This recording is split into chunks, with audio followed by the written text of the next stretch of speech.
کیا کرے گا؟ کہا ولایت، یعنی آپ کی نجات کے لیے عبادت ہے اور عبادتوں کی نجات کے لیے ولایت ہے۔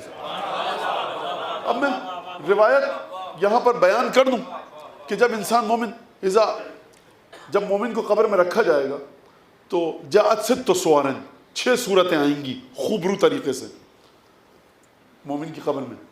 ایک پائتی کھڑی ہوگی، ایک دائیں، ایک بائیں، ایک اوپر معلق، ایک سر پر۔ یہ نماز ہے، یہ روزہ ہے، یہ حج ہے، یہ عمرہ ہے، صدقہ ہے، اور سر کے اوپر ایک صورت معلق ہوگی، خوبرو صورت۔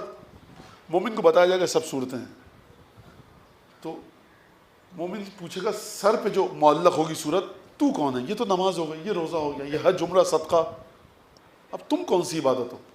وہ صورت کہے گی انا الولا لمحمد و آل محمد، میں محمد و آل محمد کی ولایت ہوں۔ گھبراؤ مت، ان عبادتوں میں جس میں بھی کوئی نقص اور کمی ہوگی نا، انا اکملھا، میں اسے پورا کروں گی۔ یہ جو سر پر صورت آئی ہے نا معلق ہوئی ہے، یہ وجود شہزادی کونین نہیں ہے، یہ وجود امام حسن نہیں ہے، یہ وجود علی بن ابی طالب نہیں ہے، پھر یہ کیا ہے؟ یہ پنجتن 12/5/14 سے محبت کی تجلی ہے، جن کے ساتھ محبت کی تجلی قبر میں آ کر آپ کو قبر کی مشکلات سے نجات دے، خود ان کی روح کی حقیقت کی تجلی کیا ہوگی مجھے یہ بتائیے۔